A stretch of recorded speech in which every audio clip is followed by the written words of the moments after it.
Thanks for tuning in to horse racing coverage on Proline TV. That means we welcome in Jon Hardoon from the Rags and Sheets on this early Thursday morning. How's it going, John? Good morning, Greg. How are you? Good. Yes, we're doing this a little before 8 o'clock. Just the way that it worked out. Fairgrounds sheets are in, so we figured why not take advantage and get our day off to a start. Speaking of getting off to fresh starts, we sure did last week. If you are new to our show, we kind of tell you we're a week late because we had a really good week last week, going 3 for 3. Matter of fact, let's see. Actually, the first race, John, that we did last week, which was the Sunshine Filly and Mare Turf Stakes race, you hit that one with the 6. And that one, who was that? That was Ashima. $17. Yes, wire to wire. A 7-1 horse paid $16, $17, as you said, John. The exacta you also had, by the way, paid $38.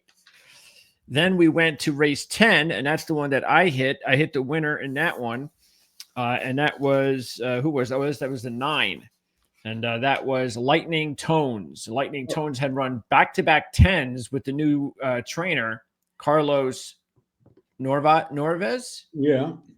And then he went on to win there 6-1, paid $15.40. And then in race number 11, John, you hit that one. Yes, he was a heavy favorite, but it was the late double. You hit 9-3 in the late double. Well, we gave out 3 and 9 with 3 and 7, I believe. The 3 was scratched, so the 9 now became our top selection. But yes, we gave out the late double.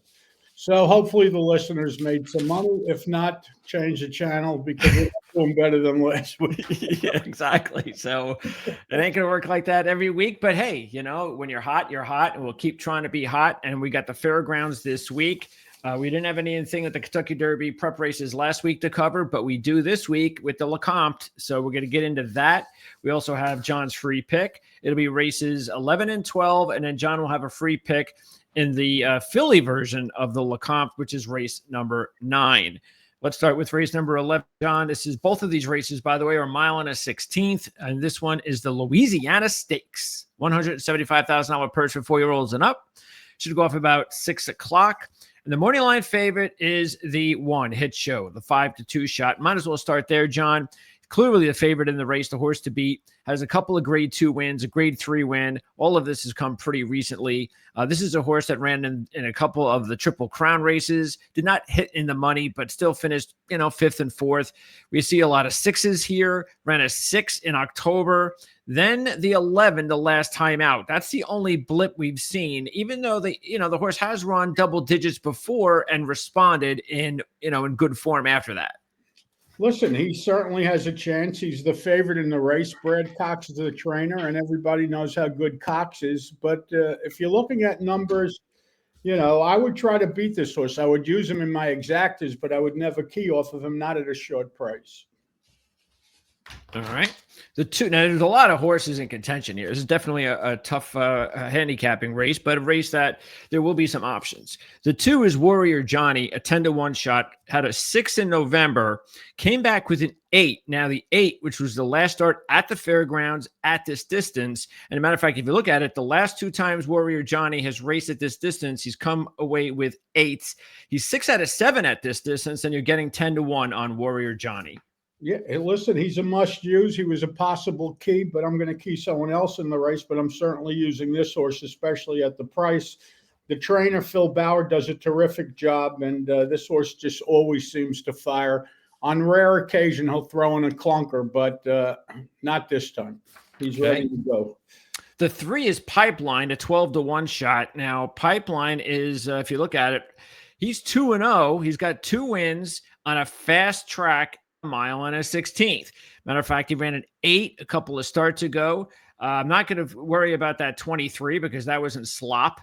So this is a horse that I think, look, trainer is having a great meet. Sherry DeVoe, 2 out of 3 at this distance, as I said, and 2-0 on the dirt fast track. The fact is you're getting 12-1. The big deterrent is the 7-year-old, but you are getting 12-1. Yeah, he's okay. But again, I'd rather play the 2 Warrior Johnny than the 3 Pipeline. But people that want to play Pipeline, there's nothing wrong with this horse. Yeah, because Warrior Johnny has 2 6s and Pipeline has just one single 8. All right. The 4 is Heroic Move, an 8-1 shot. Now, Heroic Move has a grade 3 win, also has 2 7s in his last 2 races at this distance. Yeah, one was at Mountaineer, one was at Zia Park. So those are kind of like minor league tracks compared to fairgrounds, I would say. He's okay. He's another horse in the race. Again, you can make a case for a lot of horses, and unfortunately, he didn't make my cut. I think you have better options. Yeah, the whole minor league deal usually does work against these horses when they come to the big ones. Okay, next up. And by the way, keep in mind too, is we've talked about this plenty of times. This horse does look like he's a little bit of an up and downer. Right. 7-11, 7-11, 9-11. And then if that case, then you're going to get a higher number in this race if his form holds. Okay, the 5 is Skinner. A 9-2 shot. You got Ortiz. You got Sherry's also training this horse. So you got really the 2 best combos as far as rider and trainer statistically in this race. They paid a pretty good penny for this horse as well. Has a grade 3 win last time out. And now the new trainer. So she takes over for the first time after the win and the 7. So the horse seems to be improving, moving in the right direction. A lot of races in California. So this horse is shipping. Not sure if she's shipped before. Well, she's shipping. He's shipping and he's staying with Sherry DeVoe. It's a barn switch. It's the same owners. The same owners own the horse in California. They now transferred this horse to Sherry DeVoe. Listen, this horse was highly regarded as a 3-year-old. They had a lot of hope for this horse. Finally put it together the last couple of races. I like this horse in this spot. I like Jose Ortiz riding. He's hitting at about 30% there. The trainer's hitting at over 30%. It's first time for her. This horse is not the favorite. And this is my top selection in the race. All right, there you go. Skinner, 9-2, 5 horse. Let's move on to the 6 horse, another 9-2 shot, Cook Creek. Rosario on board for the first time, Michael Maker training. We do see the last time this horse ran at this distance, he ran a 7. Since then, and that was a win at Churchill. Since then, he's kind of gone the opposite direction, John, 9, 9, and 10. I agree with you. And not only that, but he's not much of a price. He's 9-2. I think you have better options than this horse at 9-2 in the race. Velocidor, the 7 at 15-1. This horse has 3 9s in the last 5 races, but nothing better than that. No, I don't like this horse at all. Track Phantom's interesting. The 8 at 8-1, coming off at 10 at this distance. And again, no single digits. But the reason I say this horse is interesting is won the Lecomte last year. So let's keep that in mind. Has a couple of wins at fairgrounds. Has 3 wins at this distance as well. They paid good money. You got Hernandez. You got Asmussen. Raced in the Kentucky Derby. Didn't fare too well. But the reason I think this horse is interesting is just because he's 4 years old. So yeah. he's got room to improve, and maybe we just haven't seen that single digit yet. Yeah, but he's not going to be a price. He always goes off short. I mean, the only time he was ever a price was in the Kentucky Derby when he was 41-1 that day. The rest of his races, he goes off basically anywhere from 2-1 to 3-1. Yeah. The only thing he really has going for him is that he does like fairgrounds. He has 2 wins and a second at fairgrounds. He's 3 for 4 at the distance, but I don't think he's going to be much value. And for that reason, I played against him. Yeah, if for some reason you get value, then go ahead and give her a try. But if not, then that is the way to go, probably, as John said. Now, the 9 is an 8-1 shot. Now, this is interesting because the 9 is like one of those sheet horses, which is what we like. Take a look at the sheets, and in the last 7 races, 6 of them have been single digits.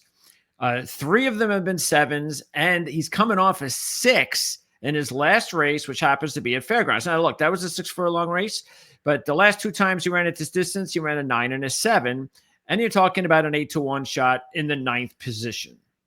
Listen, he never runs a bad race. I'm going to use him just strictly off of number power. The 12 that he ran 4 starts back was off the 7 with no rest. His only other bad race this year was on the grass 6 races back when he ran the 14. Throw those 2 races out, and look what you have, 7, 9, 7, 6. So for that reason, I am using this horse. And the 10 is a 10-1 shot. It's kind of similar in a way that I mentioned that the 8 seems to be getting better and limited races. Look, last year was terrible, just completely washed out last year. But this year started off, and now this is obviously a big difference. You start off in January, you get an 11. And you win the race. Something, I don't know. I guess something might have happened. We didn't see him. How about the fact that he got Lasix that day, and he certainly was a Lasix jump up. He had Lasix for the 9 last time out as well. Okay. Problem with this horse is Saturday he's coming off of Lasix. And he ran the 11 and the 9 in those 2 races, winning both of them. And yeah, so that's look, it's 10-1. And it's not the worst idea. No, he's lightly raced, and he has a license to get better. He's now 4 years old, but he only had all of 2 races last year, so obviously there was some physical problems. Again, you can make a case for a lot of horses, but that's the kind of race it is. So he's up against it, breaking from the 10 post at 1 1/16 at Fairgrounds. Not a good post to be breaking from, but it is what it is. All right, John. So you've got the 5 Skinner, and what else you got? I'm putting the 5 Inexactas over, the 1 Hit Show, the 2 Warrior Johnny, and the 9 Combrino. I have no idea. It's the 9 horse. Yeah, that's going to be an interesting one to figure out. All right. 5 with the 1, 2, 9. Obviously, come back, reverse them small. Okay. And I'm going to go ahead with the 1, and so I'm going to look for some long shots here. So that means I'm going to get rid of the 5. I'm going to put the 2 in. I'll also put I'll tell you what, I'll put the 3 in, and I'm going to put the 9 and the 10 in. So I'm going to do 1, the favorite, over 2, 3, 9, and 10. All right, now let's go to race number 12, and this is again another 1 mile and a 16th race. This is the big one. This is the Lecomte. This is for points for the Derby, I believe. Yeah, this is the first 20-point race. So we've now said goodbye to the 10-pointers. We're hello to the 20-pointers. And so things start to get a little bit interesting here as we get closer to Kentucky Derby time. 1 mile and a 16th, and this race will be run at about 6:30 on Saturday. And again, obviously 3-year-olds, purse 250. The morning line favorites now, and there's a 14-race field. And what's interesting is the top 2 morning line favorites are on the outside. You have the 13 Built. That's a 3-1 shot. And the 11 is next, the 9-2 shot, Disco Time.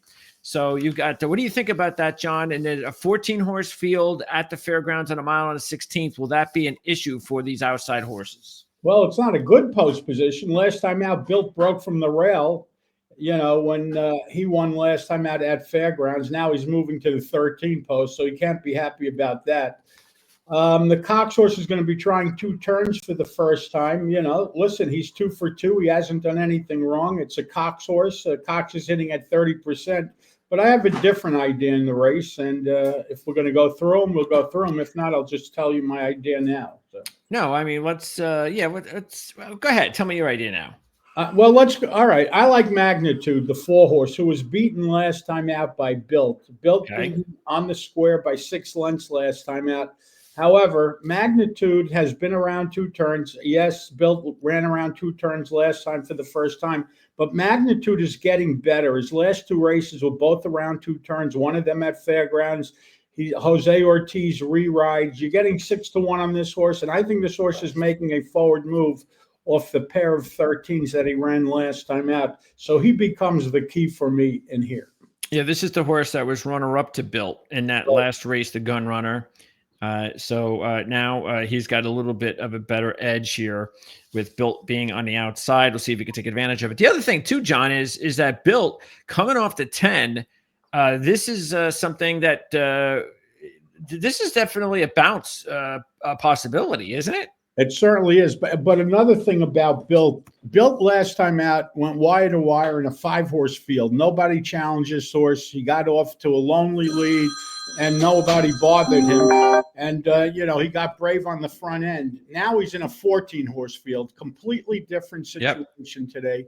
And for that reason, I think he's vulnerable.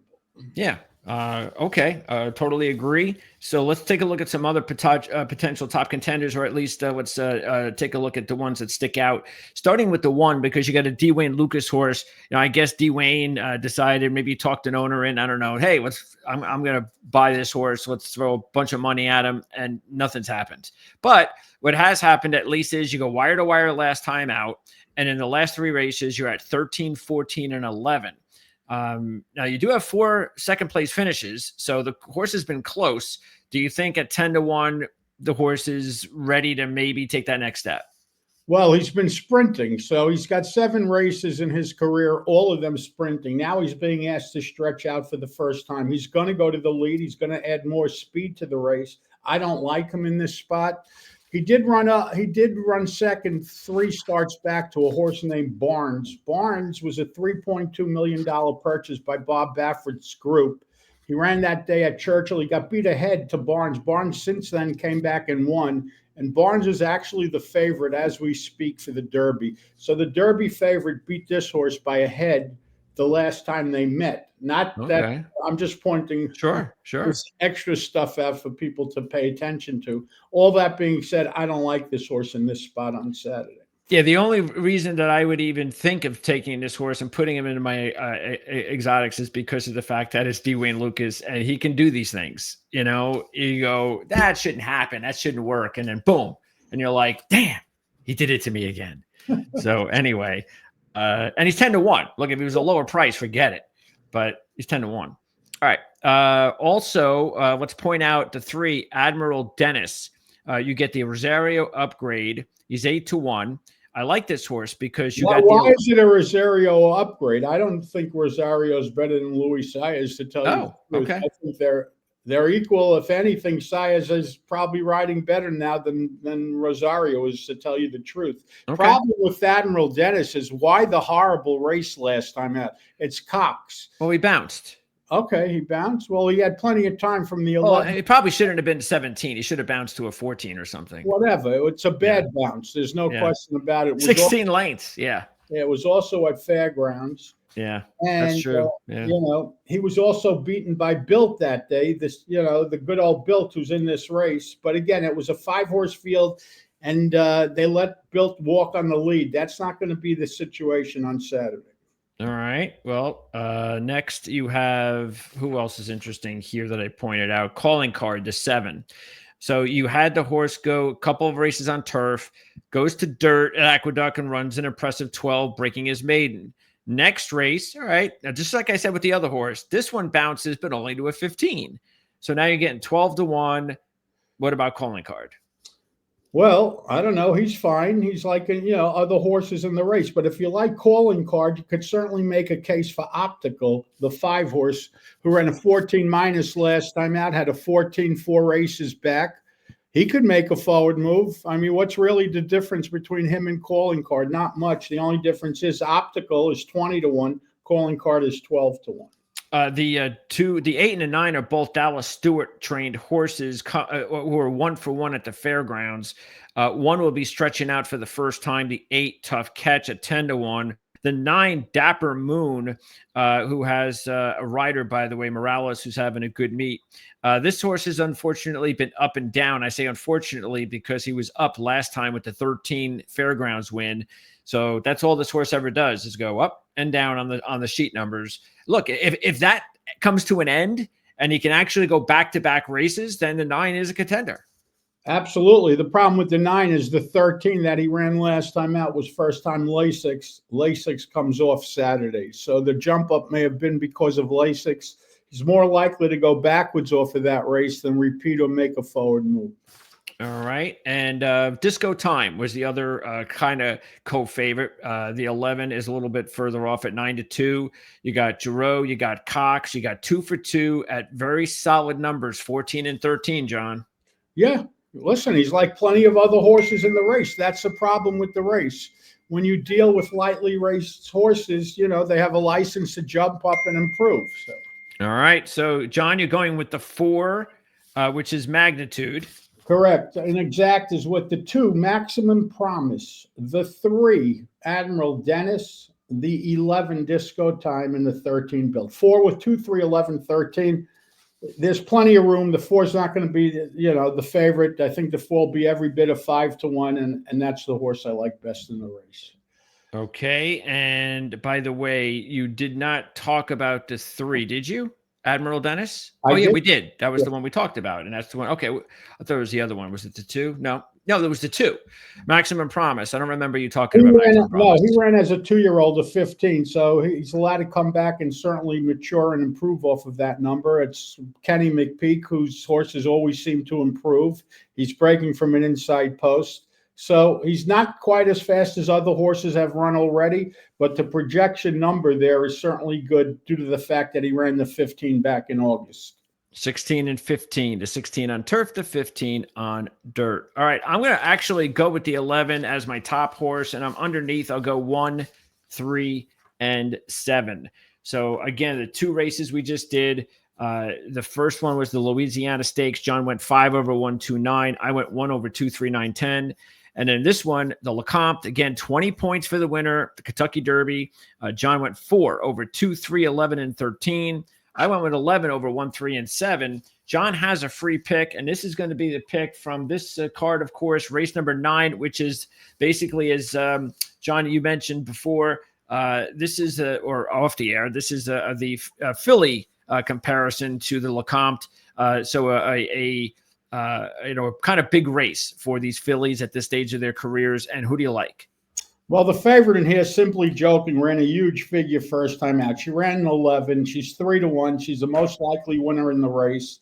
It's not a race that I would even be doing under normal circumstances. They're one-number horses, but it is one of the bigger races on the day, and people have asked about it. So I like the 3 in there, Simply Joking. Exact is with the 1, Chasten, the 2, Golden Gamble, and the 8, Bless the Broken. 3 over 1, 2, and 8. And what is the number we have on the 3? An 11 first out.